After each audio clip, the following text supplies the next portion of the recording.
আপনাদের ভোটে নির্বাচিত গণপ্রজাতন্ত্রী বাংলাদেশ সরকারের আমাদের প্রধানমন্ত্রী জনাব তারেক রহমান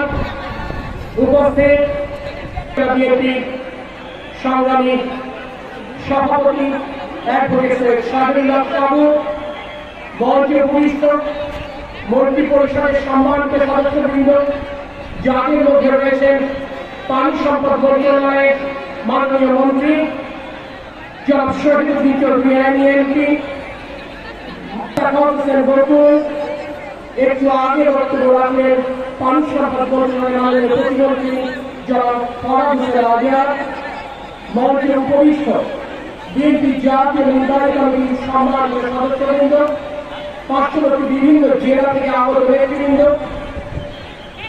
যশোরের 16 ইউনিট থেকে আগত নেতৃবৃন্দ, আজন্ম সংগ্রামী যশোর একাংশ, আসসালামু আলাইকুম ওয়া রাহমাতুল্লাহ। আমি বক্তব্য